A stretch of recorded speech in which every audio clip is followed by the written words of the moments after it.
Quem é Nestor Batista? Bom, hoje o Nestor Batista, de 7 de julho de 1948, pertinho de 61 anos, nascido em Ponta Grossa, na rua Venezuela 45, no bairro de Oficinas.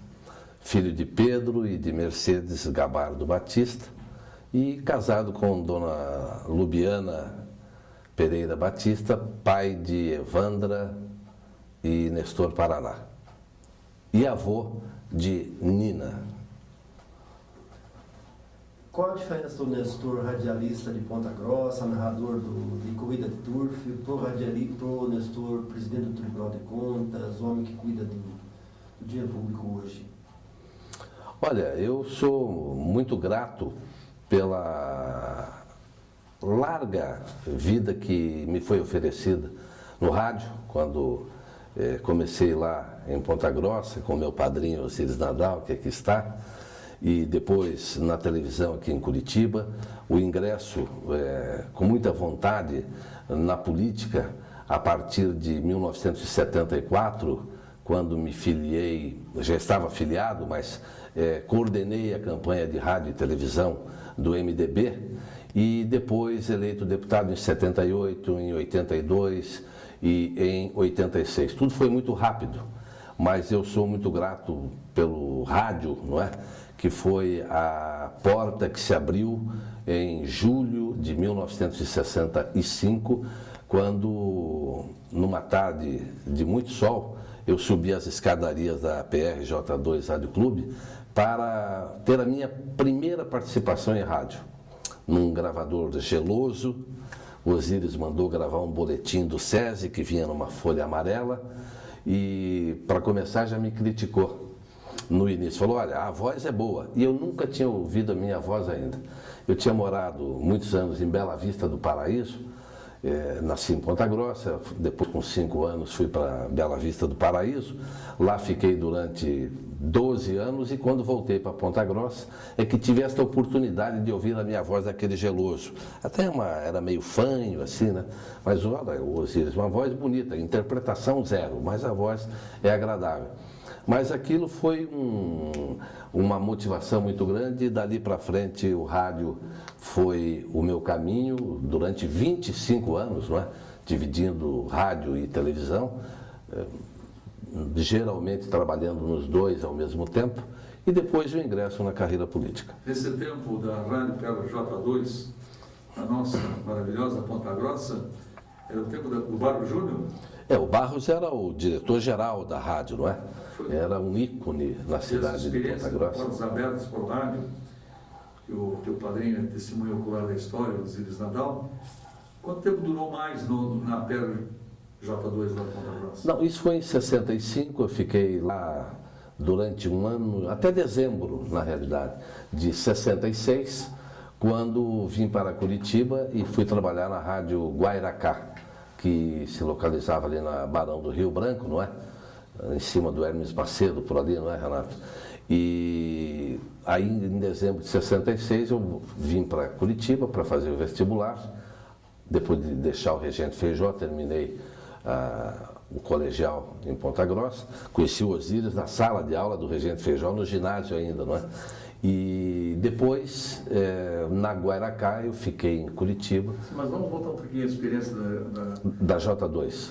Você falou do gravador geloso, né? Fez uma mensagem também. Mas a tua atividade foi no ramo esportivo e também no ramo do turf?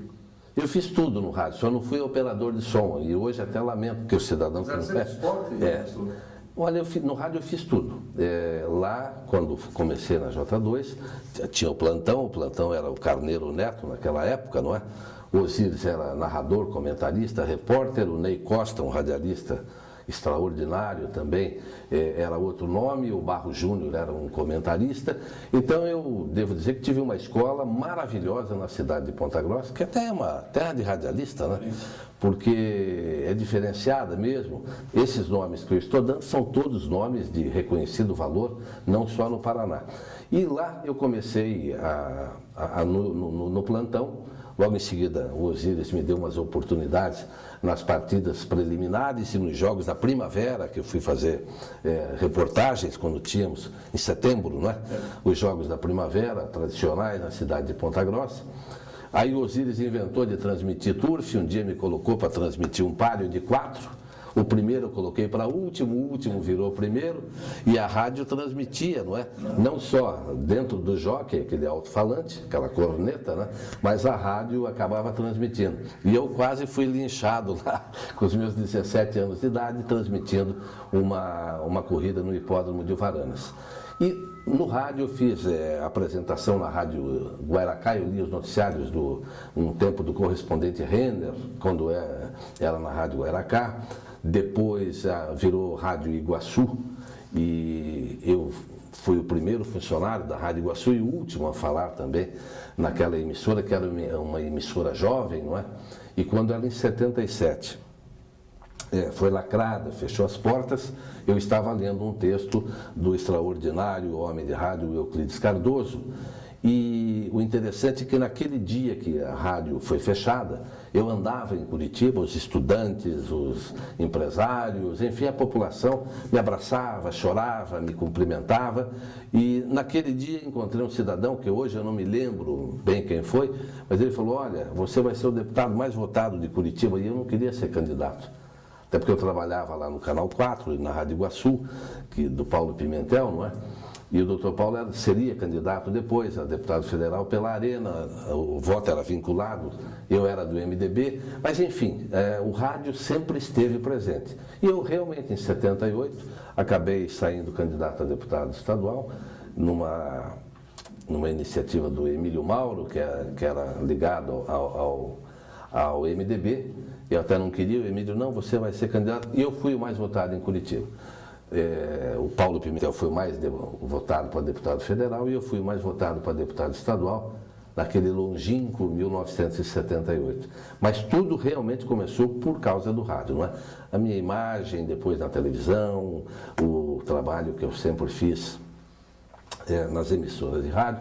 Eu fui um radialista eclético, porque eu fazia música, não era entendido de música, não. Eu era apresentador de programas, mas lia noticiário, trabalhava com futebol, apresentava programa esportivo, fazia turf, não é? Eu colocava nos meus programas as corridas do Jockey Clube do Tarumã, pelo menos as principais. Geralmente na terça-feira eu mostrava na televisão. Então sempre eu tive uma motivação da comunicação no meu trabalho, tanto político quanto hoje no Tribunal de Contas, não é? Onde até o Nilson havia me perguntado qual é a diferença. A diferença é que você vai amadurecendo, não é? Eu sei um pouquinho só de direito e fiquei 6 anos na faculdade, não é? Era 5, eu fiquei 6, mas foi bom para mim. E até hoje eu continuo estudando, essa é a verdade. O Tribunal de Contas exigiu que eu aprendesse bastante de direito constitucional, de direito administrativo, enfim, conhecesse a administração pública, métodos de auditoria, de inspeções, as fiscalizações que nós devemos fazer e que foge um pouquinho do rádio. Mas o rádio foi a grande porta, eu sempre digo. Tanto que eu tenho uma coleção de rádio antigo, se alguém tiver algum pode me oferecer, mas eu tenho um número muito grande de rádio porque é a gratidão que eu tenho ao rádio. Você, quando estava na fila do Regente Feijó, que 7 horas que os alunos eram convocados pelas turmas, você sempre batia no ombro e dizia assim: você está falando errado, a rádio é ruim. Você sempre teve esse desejo de ser radialista ou foi porque você vivia provocando a mim? Osíris, é curioso, eu até não me lembrava. Agora, no final de 2008, eu voltei, fizeram uma homenagem, um conjunto residencial, foi inaugurado na cidade de Bela Vista, Paraíso, e foi dado o nome do meu pai. E eu voltei lá em Bela Vista e o cidadão estava me lembrando: escuta, um rapaz rapaz naquele tempo, hoje da minha idade também, né, 60. Mas ele me dizia: olha, você lembra que o pessoal ficava jogando futebol, geralmente o futebol de salão, e você pegava uma caixa de fósforo e ficava transmitindo o jogo? Eu demorei um pouquinho, mas de repente falei, mas é verdade. Porque eu gostava muito, e lá no norte a gente ouvia muito o rádio de São Paulo, né? Que era Fiore Giliotti, Pedro Luiz, que são dois ícones do rádio, não é? E eu era muito fã, ouvia a Pan-Americana Rádio, o Fiore Giliotti, inclusive trabalhava na Pan-Americana, e depois surgiu um radialista que eu achava maravilhoso, chamado Joseval Peixoto, que eu tentava imitar até no rádio, quando uma ou outra partida que eu narrei, não é? E então eu sempre tive essa ligação. Quando fui para Ponta Grossa, no Regente Feijó, o pessoal, olha, aquele gordinho ali, não é? É o Osíris Nadal. E o Osíris apresentava parada esportiva, né? E eu ouvia todos os dias a parada esportiva. E às vezes fazia uma outra crítica, mas até para me aproximar do Osíris, que realmente foi uma graça divina que eu tive, essa provocação que eu fiz, que errado não falava, porque você sempre falou muito bem, português muito bom, não é? Mas o Osíris, torcedor do Operário, eu gostava do Guarani, não é? Então, para fazer uma provocação. E o Osíris, olha, se eu não estou falando bem, então vá lá na rádio que você vai me ajudar a falar corretamente e tal. E eu fui, não é? Foi uma provocação feita, que teve uma reação imediata, eu fui. E repito, né, foi num julho de 65, Osíris, um dia bonito em Ponta Grossa e gelado, aquele vento que Ponta Grossa tem naquelas subidas e descidas, não é? E dali para frente foi, claro, altos e baixos, mas eu devo dizer que no geral uma felicidade. Você teve uma passagem também muito importante para a televisão, né? Uma transição talvez até meio paralela, né? Na época do rádio também, acho que você fazia televisão. Duas questões. Como é que foi a passagem do rádio para a televisão? Se houve alguma diferença na tua experiência profissional? E qual foi o papel que tanto a rádio quanto a televisão tiveram no processo que acabou culminando com a tua eleição para deputado estadual? Olha, a pergunta é até difícil, ela pode ser muito longa, eu vou tentar ser bastante breve. Em 1969, um repórter da TV Iguaçu, era um jogo Curitiba e Água Verde lá na Vila Guaíra. E o repórter não foi, e o Raul Maza, do Nascimento, falou, olha, para o Rosildo Portela, precisa de um repórter hoje. E porque o meu repórter não foi trabalhar, não veio, enfim, adoeceu. E eu fui fazer. O pessoal do noticiário do Canal 4, né, Renato? Falou, puxa, esse rapaz aí, o repórter é bom, hein? Cabeludinho, boa imagem, naquele tempo, uma voz agradável e tal. Ele podia ficar como repórter. E realmente isso aconteceu. Alguns meses depois, o Raul Maza pegou um resfriado daqueles de não sair da cama, num jogo lá do Ferroviário, na Vila Capanema. E eu cheguei para fazer a reportagem. Olha, o Maza não vem, você vai narrar. Eu não sei como é que eu terminei, porque narrar você não para de falar, se bem que eu nunca fui muito falador na transmissão, né? Eu não queria ensinar o telespectador, olha, foi pênalti, uma vergonha e tal, não. Eu deixava para que o telespectador pudesse decidir, eu era mais ou menos um guia, para ele saber quem era o jogador, às vezes a posição do campo onde o cidadão estava, e eu transmiti este jogo. Não demorou muito, uns 2 meses, 3 meses depois, eu fui chamado pelo Irã de Holanda, e o Irã falou, olha, Nestor, a partir de hoje você vai ser o narrador da televisão. O Maza, advogado trabalhista do Canal 4, vai cuidar apenas dessa parte e você vai ser o narrador. Eu levei um susto, não é?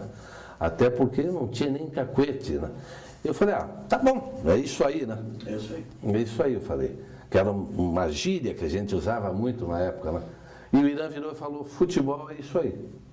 Que foi depois o meu grito de gol na televisão durante muitos e muitos anos. Eu transmiti até 1981 no Canal 4 e depois uma breve passagem no Canal 6, sempre com o futebol é isso aí. E depois até a Coca-Cola lançou uma Coca-Cola é isso aí, não é? Eu até de vez em quando brincava, não foi isso, mas eu brincava, olha, é uma homenagem à narração que nós fazemos no Canal 4. Voltando ao rádio, você passou Ponta Grossa, mas também teve passagem pela Rádio Independência e pela Clube. Olha, em Curitiba eu trabalhei na Rádio Guaracá, que foi a primeira. Depois eu trabalhei na Rádio Clube de 74 a 77, final mais ou menos de 77. Trabalhei na Rádio Independência e eu sempre comento uma passagem que eu gostei muito do rádio, não é? Da Rádio Ouro Verde, que o Renato Mazani, que inclusive trabalhou muito tempo. Eu trabalhei na Rádio do Ouro Verde durante 2 anos. E é uma coisa que eu não esqueço nunca. Primeiro que era uma rádio assim, classe A mesmo, né? Como a Iguaçu foi uma rádio jovem, a Ouro Verde era uma classe A. E eu estava, a Rádio Ouro Verde, fazendo uma campanha de senhores acadêmicos, inscrevam-se para testes de locutor da Rádio Ouro Verde e tal. E eu estava no primeiro ano da faculdade, acabei indo fazer o teste, o Alcides Vasconcelos, um radialista extraordinário que nós tínhamos, né? E o Alcides falou, olha, precisamos corrigir algumas coisas e tal, esse teu inglês aí não está muito bom, de repente você pode entrar numa escolinha para dar uma treinada, para não falar errado aqui na Rádio Ouro Verde. E eu falei, olha, seu Alcides, né, tem um probleminha, eu não estou podendo, não tenho tempo, por quê? Eu trabalho na Rádio Guaracá como repórter e estou na faculdade de manhã. Mas eu até gostaria. Ele falou, não, mas eu te dou uma mão aqui, te ajudo um pouco, porque o Alcides, até aprendi isso com ele, não é? Ele fazia a locução da Rádio Ouro Verde e cada dia que você chegava lá, ele estava lendo um livro. Olhava um dia livro de alemão, olhava outro dia livro de italiano, outro dia livro de espanhol. E eu falava, mas cara, como tocava as músicas e o Alcides ficava lendo. E aquilo para mim foi extraordinário, porque eu vi aquilo, e eu vou só dizer uma coisa, só me adiantei um pouquinho. Eu estava fazendo o vestibular naquele ano, eu ainda não era acadêmico, mas estava fazendo vestibular. E eu falei, caramba, se eu for contratado aqui, eu vou aproveitar esse tempo para trazer as minhas apostilas e ler. E isso acabou acontecendo. Eu ficava ali na Rádio Ouro Verde, tinha uma dificuldade muito grande, porque eu chegava na Ouro Verde às 6 da manhã, saía às 9, ia para a faculdade, perdia a primeira aula, ia à tarde para a Rádio Guaracá, que era ali para baixo na Barão mesmo, a Ouro Verde era no José Loureiro, e depois voltava à noite de 10 a 1 da manhã na Ouro Verde. Então andava meio que nem um zumbizão assim, não é? Porque eu chegava em casa, morava ali na Bispo Dom José, numa república chamada Acadêmico ali, e eu chegava às 2 e levantava às 5 para ir para a Rádio Ouro Verde. E não tinha ônibus, o ônibus começava às 6 da manhã. Mas eu conto tudo isso até hoje com alegria, era difícil, na época Curitiba era gelada, ficava 4 meses você não via o sol, não é?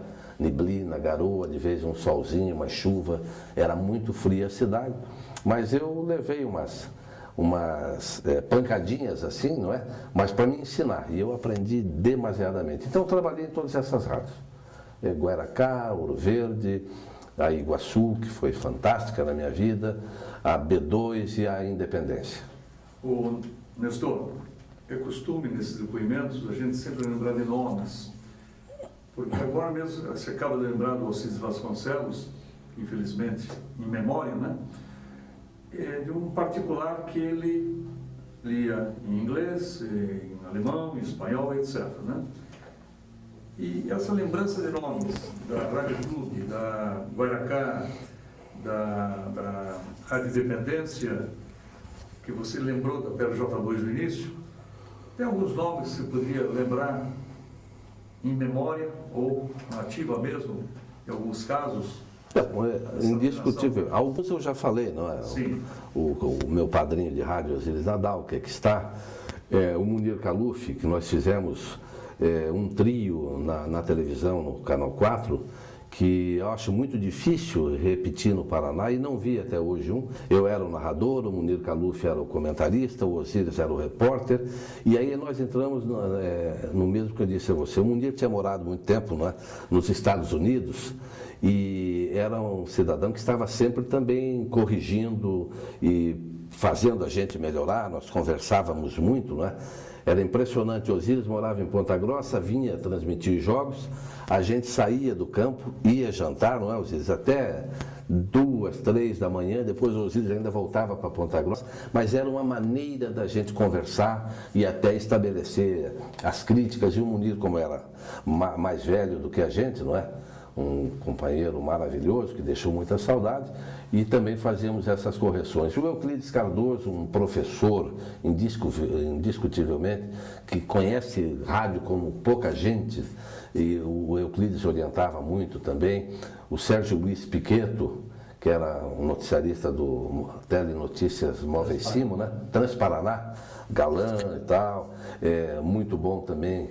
Nós trabalhamos juntos bastante tempo. E tem o Carneiro Neto, não é? Que começamos lá em Ponta Grossa, também juntos. Esse Fernando César, que hoje é um narrador, mas esse eu já trabalhei um pouquinho, porque eu estava, quando fui para o tribunal, tive que deixar o rádio de lado. O Machado Neto, Quintiliano Machado Neto, o Durval Monteiro, enfim, eu tenho vários nomes, não é? Que foram importantes na nossa carreira. Claro, eu trabalhei lá no Canal 4, tinha o JJ, né? Que era considerado o homem mais bonito de Curitiba, desfilava na Rua 15, parava a cidade, o Jamur Júnior, que fazia junto com ele, a Hortência Thayer, não é? A Laís Mann, enfim, um pessoal muito bom, a Derbal Fortes, que era da redação dos noticiários, o Renato Scheitzer, eles faziam juntos. Então, o show de jornal, O Haroldo Lopes, que também, o Ivan Cury, de saudosa memória. Então, são pessoas que realmente marcaram a minha vida profissional, e vocês vejam que eu estou falando de pessoas marcantes do rádio, com formação profissional, com qualidade, não é? Com qualificação profissional. E eu tive isso aí com uma escola. Para mim foi maravilhoso e me ajudou muito na minha vida. E como é que desapareceu o Nestor radialista e surgiu o Nestor Batista político? Olha, é isso que eu te falei. Eu apresentava os programas do MDB em 1974 no rádio e na televisão. Eu fui convidado pela direção do MDB para apresentar. Até curioso, não é? Porque os apresentadores da Arena em 74 eram o Jamur Júnior, um nome, não é? No estado do Paraná, e o Haroldo Lopes. E o pessoal do MDB, o Clóvis Stadler de Souza, o Emílio Mauro, o Alencar Furtado. Olha, vamos pôr uma pessoa nova. Em 74 eu tinha 26 anos. E vamos pôr uma pessoa nova, que esses aí já estão conhecidos, e alguns tinham sido convidados e recusaram. Não, do MDB a gente não pode apresentar. E eu acabei indo apresentar. E aquilo foi realmente uma porta política, por quê? Na eleição de 74, eu até fazia uma propaganda e apontava X no Chaves. O Leite Chaves foi eleito o nosso senador naquela oportunidade. E o MDB elegeu todos os candidatos a deputado federal. E eu tive, sem ser candidato, mais votos do que os 3 últimos que se elegeram deputado federal. Até o João Feder, não é? Um outro nome que eu me lembrei agora, que é uma pessoa maravilhosa. E o João Feder colocou na Tribuna do Paraná, apresentador do MDB. Era até uma crítica ao MDB, é bom que se diga. Tem mais votos que 3 dos eleitos que irão para Brasília. E dali para frente, realmente, eu entrei na vida pública, continuei no MDB, aumentei a minha participação nas viagens do partido, gostava muito de conversar com o Maurício Fruit, não é? E com o Alencar Furtado, em especial. E dali para frente, eu entrei realmente na vida política e disputei ainda, em 73 eu tinha disputado uma eleição na universidade, na Faculdade de Direito, perdi por um voto, pedi recontagem, foi feita a nova eleição e perdi por um voto de novo. E aquilo ali foi me motivando também, não é?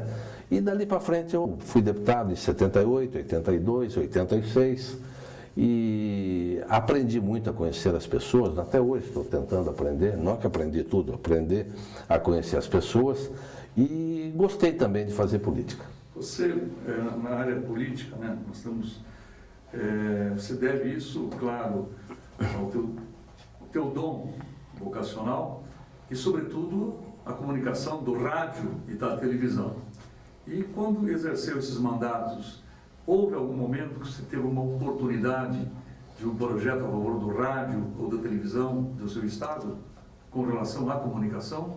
Olha, eu devo dizer a você que 74 ou 78, os projetos eram aquilo que o Poder Central queria, para a rádio, para a televisão, seja para o que fosse. Eu tive, até com o meu registro profissional de jornalista, lá em 69, não é? Muita participação junto aos sindicatos em Curitiba. Então, com o Sindicato do Radialista, tivemos diversas propostas para o rádio. Na época, o que era? Você tinha que brigar para poder ler as notícias que aconteciam. Porque você chegava no rádio, e eu me lembro na Rádio Iguaçu, ou mesmo na Rádio Ouro Verde, tinha um quadro com um feltro, geralmente preto ou verde, não é? E com uma notinha lá que era levada. Olha, não pode falar o nome de cidadão, esta notícia não pode ser divulgada, por exemplo, o Rio Centro, não é? A gente chegava lá, não pode falar nem o nome Rio Centro. Quanto mais a explosão que havia acontecido. Então, o que é que nós fazíamos naquela época, dentro do rádio ou mesmo dentro da televisão, né? Era tentar falar o máximo possível do que estava acontecendo. Dar as notícias, até o Euclides Cardoso inventou na Rádio Iguaçu, no céu se chamava As Frescas. Né? Puxa, foi um choque em Curitiba. Não é, Renato? As frescas, mas como vai ser notícia? Que era mais ou menos uma maneira de, num rádio jovem, você mascarar um pouco e dar as notícias o máximo possível. Tinha o Ivan Cury que apresentava à meia-noite, não é? Calmo, início da madrugada e tal. E tinha que falar que era calmo mesmo, porque ia falar, agitado, não podia falar. Não é? E o Ivan fazia isso. E o Nilson me falou uma outra, que eu misturo um pouquinho com o Osíris e o que o Nilson me perguntou, a entrada na vida pública. O fechamento da Rádio Iguaçu foi um chamamento para que eu fosse para a vida pública. O Paulo Pimentel, que também é uma pessoa marcante na minha vida, Paulo Pimentel teve a cassação da rádio, depois a Rede Globo deixou a TV Iguaçu, e teve dia que eu fiquei no ar na TV Iguaçu 5 horas. Só, mas como 5 horas? Não tinha programação, não tinha. Então você ia de manhã, entrava, fazia um pouco, aí entrava o outro, e chegamos ao ponto, eu não sei se o Osíris chegou a fazer isso, mas chegamos ao ponto de, durante a tarde, na época de vestibular, ficar lendo a relação dos aprovados em vestibular para preencher o horário da TV no ar. Por isso que eu tive que ficar 5 horas no ar. Televisão ou no rádio? Na televisão. Não, na TV. Você não tinha, às vezes, vem cá, vamos ler aqui, que era para preencher horário, porque não tinha mais programação. Era desenho preto e branco em cima de desenho, não é? E você ficava lendo aquilo ali, é um absurdo. Mas na realidade também foi uma provocação política. E eu senti que eu não poderia concordar, não é, com aquelas barbaridades que eu estava vivenciando. Porque na Rádio Iguaçu, eu me lembro, a rádio fechou naquele dia, no outro dia nós tínhamos 18 ou 20 pessoas, famílias, né, desempregadas, sem chance de nada. Bom, mas temos aí do Canal 4 uma chance, aí cortaram a programação, não é, que era da Rede Globo, e a televisão teve que mandar embora metade, sob pena de parar. Então, isso tudo me levou a discutir um pouco a realidade do nosso país na época, não é? A agressividade que nós tínhamos. Eu me lembro da cassação do Alencar Furtado, em 77, né, 78, não, 77. Em 77, aquilo foi uma agressão, porque ainda que não fosse do paranaense, mas ele era um representante do Paraná, não é? E eu vi aquilo horrorizado, mas caramba, será que a gente vai ser eternamente subjugado desta maneira? E aí me filiei, já estava afiliado ao MDB, mas me filiei a uma ala mais radical até dentro do partido, um ou outro probleminha aí, mas não chegou a comprometer a minha vida. Pastor, eu quero insistir um pouquinho, porque não sei que emissora de televisão, acho que foi a Rádio TV Manchete na época, tem aquele aqui na TV, né? Que... E você foi insistindo no episódio da Rádio Iguaçu, que é muito importante, e você ainda mostra esse sentimento que propiciou você ir no Populus Povo, na reação política em função daquele período militar, do regime militar. Você foi uma das pessoas que vivenciou os últimos momentos da Rádio Iguaçu, quando os transmissores, os cristais foram retirados, e você fez leu uma mensagem do Euclides Cardoso, e na época, enquanto esperava os fiscais, sei lá, os traumáticos fiscais militares, ou do Tentel, sei lá o que era, você pode dizer melhor, tocava-se as músicas da Adelaide, do Juquinha Adelaide, né, que era o Chico Buarque de Holanda, né? Era isso, né? Era do Chico Buarque. Nós, ali naquele final era Geraldo Vandré, não é? Chico Buarque de Holanda. Quem estava fisicamente? Acho que o Nilson estava lá presente, você... O Nilson era nosso companheiro. Etc. Faça uma descrição para a gente confrontar com as imagens que nós temos, um depoimento histórico a respeito desse momento tão dramático, tão drástico, tão sentimental, tão convulsionado que foi o encerramento histórico da Rádio Iguaçu dessa maneira traumática. Eu disse, era uma sequência, né, de notícias que você não poderia dar. A Polícia Federal estava lá permanentemente, o Dentel e o Paulo Pimentel, com as diferenças políticas que ele teve aqui na época, com o grande líder paranaense, que foi o Ney Braga, indiscutivelmente, não é? E esta briga custou caro e sobrou para o lado do Paulo Pimentel. E a rádio, depois essa programação da televisão, e a comoção, isso é uma coisa que até hoje, às vezes, eu me lembro, você andava em Curitiba, você via as pessoas tristes, não só triste pelo fechamento, olha, perdemos um prefixo, não é? 670, né? Perdemos o 670, mas não era só isso, não. Nós perdemos um espaço de liberdade, um espaço de comunicação, um rádio que era um rádio realmente inteligente e muito bem feito. E aí o cidadão curitibano, uma cidade que era chamada cidade capital universitária do país, não é? A universidade reagiu. Você ia em qualquer universidade, ia na Federal, ia na Católica, e acho que era o que nós tínhamos na época, né? E os muros pichados? Os muros eram pichados, abaixo a ditadura, não é? Calar a nossa boca, volta a Rádio Iguaçu, enfim, adesivos, não era nem adesivo, feito à mão, um papel e colado no carro, calaram a nossa voz, volta 670, e isso durou bastante tempo, não foi uma coisa de um dia, uma semana, um mês, não. Meses depois, você ainda via esta comoção. E eu senti bem, assim, de perto, porque onde eu ia, eu era reconhecido por isso. Uns me abraçavam, choravam, outros diziam, nós precisamos reagir, nós temos que voltar. A Assembleia Legislativa, na época eu não era deputado ainda, mas na Assembleia Legislativa os pronunciamentos eram diários, eu ia muito lá, inclusive, nas comissões, fui chamado diversas vezes para fazer depoimentos e os deputados reclamavam muito, mas a divulgação era pequena. Na realidade, a nossa imprensa era muito calada e em determinados momentos, eu diria até muito conivente. Tinha medo, não é?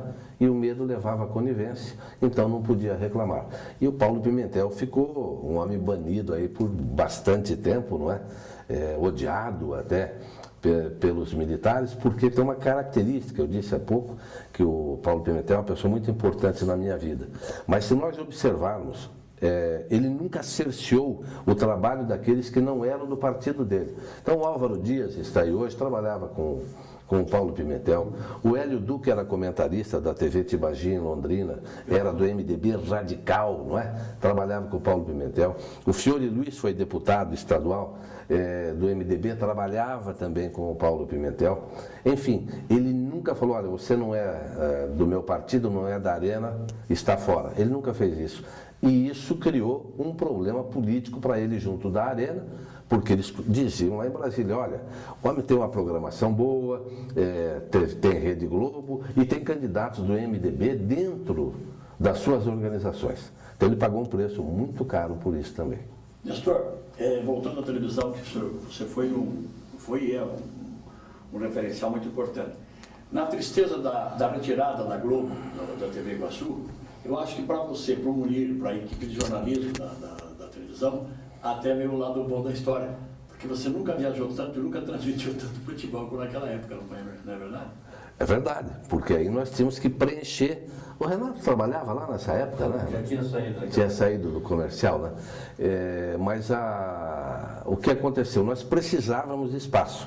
Então o que aconteceu? Você diz, para a nossa equipe esportiva, que éramos nós três, não é? O Munir Caluf, Osíris e eu. Corrida do Facho em Curitiba. Corrida do Facho. Acho que nunca ninguém assistiu a Corrida do Facho. Nós íamos transmitir.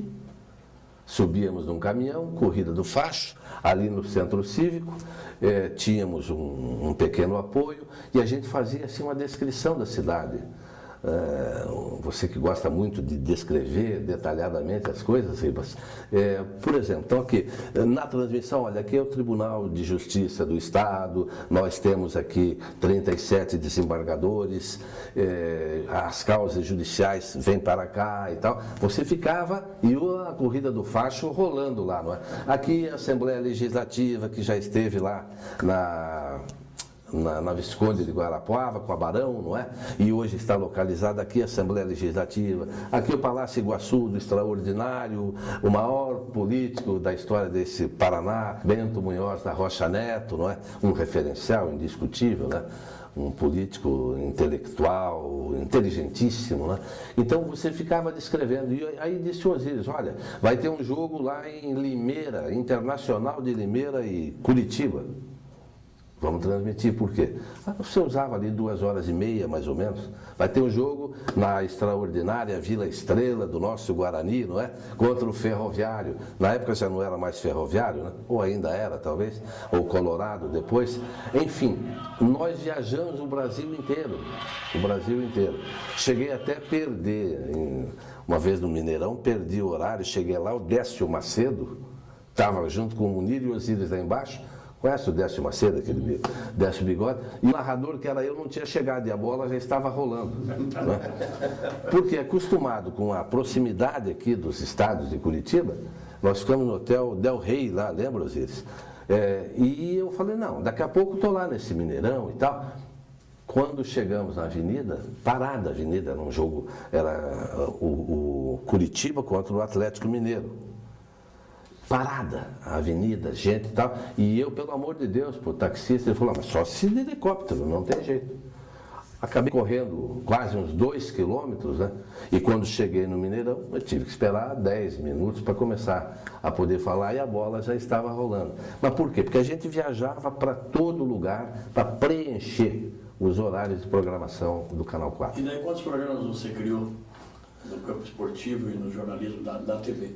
Não. Você era o âncora na época ali, você ocupava todos os espaços. Você criou uma série. Não, tinha aquela mesa redonda, não é? Que... Meio-dia, 6 Não, horas. que já existia aquela mesa redonda, que era de 40 minutos, 45 minutos, nós fazíamos de 2 horas. Não é? Inicialmente era até o Maza que apresentava, depois eu passei a apresentar junto com o Osíris e com o Munir Caluf. Era um absurdo, às vezes passava até de 2 horas, que era para alargar os horários. Eu tinha, na hora do almoço, tinha 30 minutos com o programa chamado Bola 4. Fazia 30 minutos na hora do almoço. E um pouco antes, o Nelson Comel apresentava um programa amador, não é? E geralmente eu ia lá também para a gente esticar o horário do Comel, para já emendar com o meu programa. E depois entrava o Dirceu Greser ainda. Veja como tinha programação local. Claro que era uma necessidade, não era? Tinha que fazer aquilo. Mas então nós ficávamos, o Canal 4 tinha uma programação local, às vezes até maior do que a programação que vinha de fora. E os enlatados depois à noite que tomavam conta. Voltando um pouquinho para a política, nessa tua carreira política, teve pelo menos 2 momentos que eu acho muito importantes, gostaria que você fizesse algum tipo de comentário a respeito. O primeiro momento foi o fim do MDB, você participou da transição, o MDB acabou, houve aquela grande reforma partidária, e o segundo momento das diretas já. Como é que o que se lembra assim, mais importante desses 2 episódios aí da tua vida política? Olha, eu lembro que quando, em 79, houve uma pequena reforma partidária, acabaram Arena e MDB e vieram o PDS, não é, que sucedeu a Arena, e o PMDB. Tivemos mais na frente o retorno do PTB, do PDT e PP, não é? Mas um pouquinho mais para frente. Eu me lembro que em 79 o governador Ney Braga chamou todos os deputados do MDB, inclusive, para conversar com ele, para mudarem de partido, migrarem para o PDS. E eu me lembro que foi a casa, ele chamava na casa dele, ele me chamou na casa dele, eu nunca tinha estado assim, frente a frente com o Ney Braga, né? E ele falou, olha menino, eu tenho boas informações, eu sei que você inclusive é muito radical nas suas atitudes, mas você não é desrespeitoso. Eu nunca fui desrespeitoso de agredir, não é? Principalmente uma grande liderança, mesmo que fosse adversário, mas tem que ter o reconhecimento. Mas eu gostaria que você viesse para o PDS, e isso ele fez para praticamente todos os deputados do MDB da época. E você sabe que eu sei ajudar as pessoas, não é? Sei eleger as pessoas e você vai poder contar com o meu apoio. Eu falei, olha, governador, eu tenho uma dificuldade muito grande de dizer não para um homem da sua estatura política. O senhor é uma história, uma referência para o Paraná. Mas eu vou pedir uma permissão para pensar um pouquinho. Ele falou, não, eu não gostaria que pensasse, ele era muito objetivo, né? Eu não gostaria que você tivesse tempo de pensar, porque eu quero definir ainda hoje a minha nova bancada. E realmente ficou com uma grande bancada, porque alguns migraram para o PDS. Eu falei, olha, se o senhor falar não, que eu preciso da minha resposta agora, a minha resposta é não. Eu tenho um respeito muito grande pelo partido que me elegeu, na época o José Richa foi eleito senador, não é? Já tinha trabalhado com Chaves, o Álvaro Dias tinha sido deputado federal com 185 mil votos, o Alencar tinha sido cassado um pouco antes, e o Maurício Fruit, eu tinha trabalhado muito com o Maurício Fruit, e eu queria conversar com essas pessoas, não é? Então eu falei, olha, se o senhor quiser uma resposta neste instante, o senhor vai me desculpar, um grande líder, mas eu vou falar não. Ele falou, tá bom, obrigado e tal. E, então essa é uma parte importante. Com respeito à eleição das diretas, eu tive a oportunidade de conhecer um homem que pouca gente fala hoje, não é? Mas das figuras mais extraordinárias, mais cultas, mais inteligentes da minha vida, chamado Ulisses Guimarães. Era de um brilho, de uma conversa agradável. Eu me lembro que nós fomos, e o Maurício Fruit junto, o Álvaro Dias, nós viajamos muitas cidades do Paraná, Londrina, Foz do Iguaçu, Cascavel, Maringá, Umuarama, e eu era, vamos dizer, o mais novinho, ficava na observação. Até tem umas fotos em Foz do Iguaçu com o Ulisses, que ele tomava aquele poar, né? Aquela bebida de pera, né? Cachaça de pera, não? Cachaça de pera. Que tem uma pera. E ele tomava aquilo, eu falava, mas caramba, não era uma coisa assim muito forte, mas... E quanto mais ele tomava, mais inteligente ficava a conversa dele. Ele era professor de latim, não é? Não admitia, assim, não com agressividade, mas se você fizesse uma frase um pouco mal colocada, ele pedia permissão para te corrigir e te dava toda a etimologia de palavra por palavra, enfim, era um homem extraordinário sem ser chato nessas correções que ele fazia.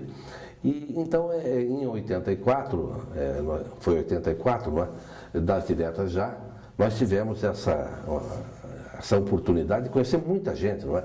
O Franco Montoro, o próprio Ulisses Guimarães, que para mim foi um marco extraordinário, um político maravilhoso desse país, e isso aí foi, evidentemente, uma escola, não é? Uma escola para quem estava começando e queria aprender.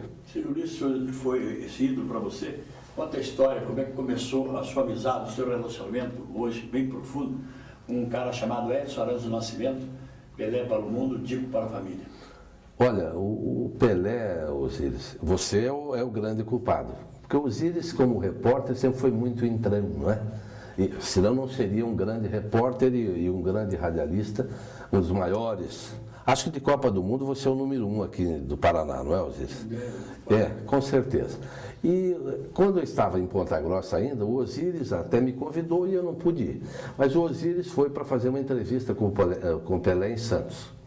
E eu fiquei, quem ficou apresentando o programa do Osíris era um outro, não me lembro, Altair Bail.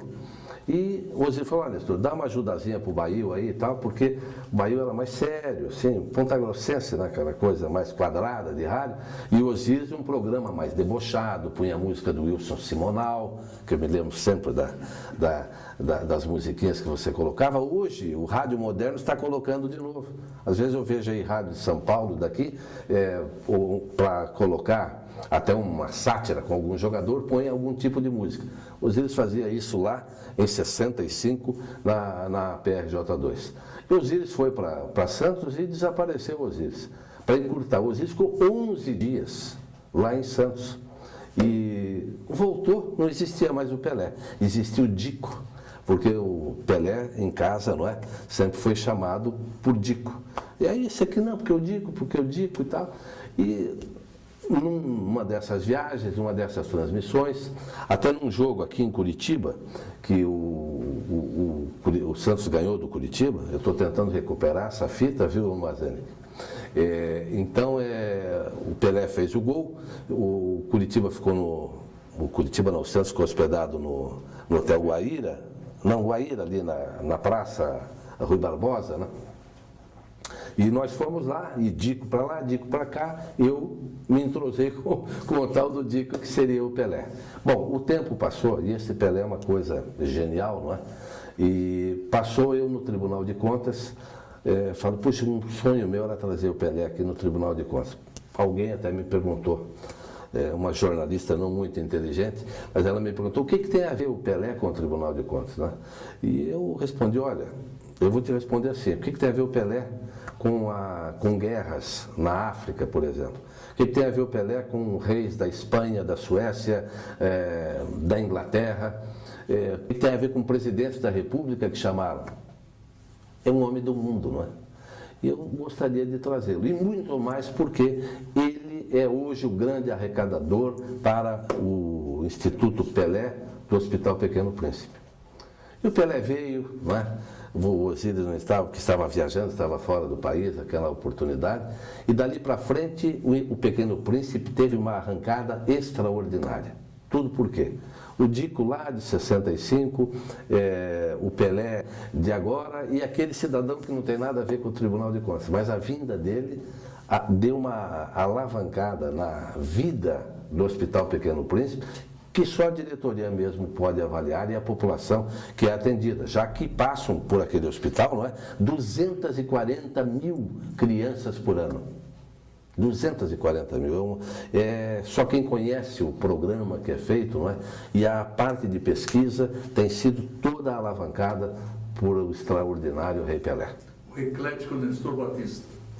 É muito interessante escutar esses depoimentos, não somente curiosos, mas extremamente importantes para a vida histórica da memória paranaense. E, como eclético, você me contava em off, conta aquela passagem do Riades, de Turf agora, que é meu campo. Aliás, o Jornal do Turf hoje tem uma coluna muito lida que é a sua, não é? Crítica inteligente, bem colocada, sem ser agressiva, não é? Mas demonstrando as dificuldades que nós temos em não ter um jockey clube brasileiro, não é? Como você mesmo sempre afirma. Mas do Riades foi interessante, porque tem duas passagens de Turf até, mas do Riades, em 1978, com uma filmadora, nós fomos, que eu gostaria de apresentar depois no Canal 4, fomos filmar, acho que era uma Super 8, uma maquininha pequena, era até há pouco falei o nome, o Jorge lá do Canal 4, um grandão.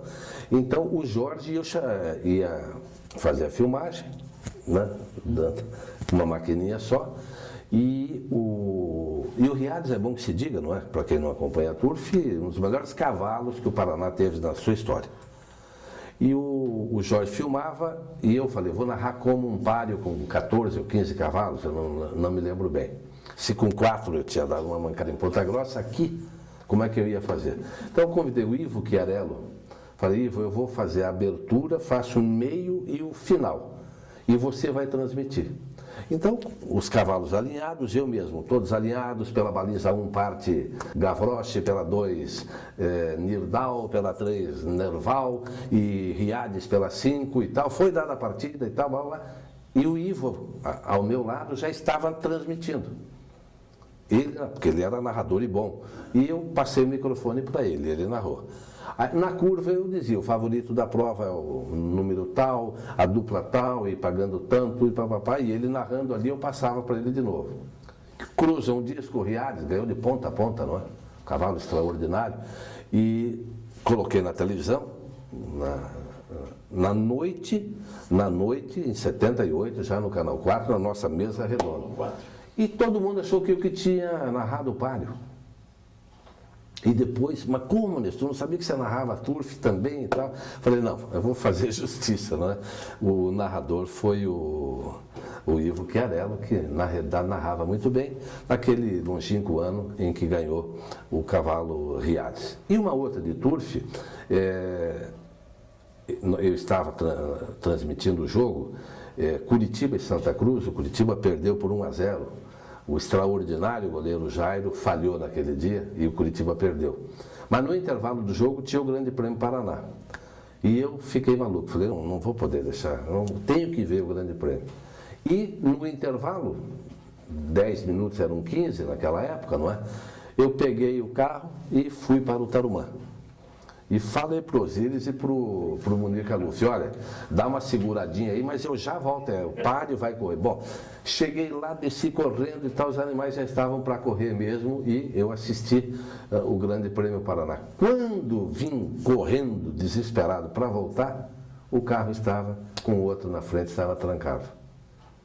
Cheguei no campo, faltavam 5 minutos para terminar. Quase perdi o meu emprego na TV Iguaçu Canal 4 por uma grande irresponsabilidade da minha parte. O que você mudaria? Se tivesse começado tudo de novo, você mudaria alguma coisa ou a vida foi gratificante para você? Osíris, eu assisti um dia o extraordinário, e aqui quase todo mundo gosta de cinema, que eu sei, né? Mas um cidadão maravilhoso chamado Vittorio Gassman, né? Que era um galã, um ator italiano, bom ator dos anos 50, 60, né?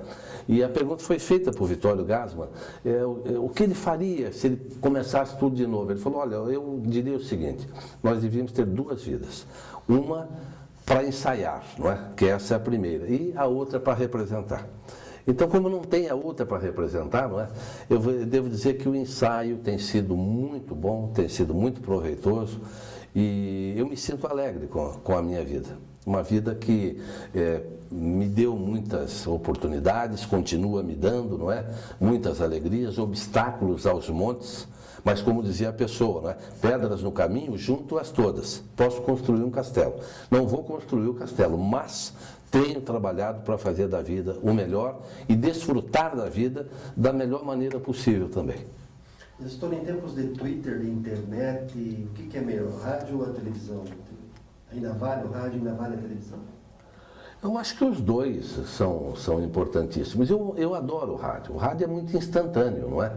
Ainda que a televisão hoje também seja instantânea, mas o rádio continua sendo aquele veículo que está numa trincheira de guerra, está num vestiário do campo de futebol, mas de todos os estádios, que transmite a notícia imediatamente. Não, mas o computador também transmite, nós temos o satélite, não é? E as oportunidades estão aí. Eu diria que os dois são importantíssimos, mas ainda continuo avaliando que o rádio é um veículo extraordinário. Tem mensagem para fazer?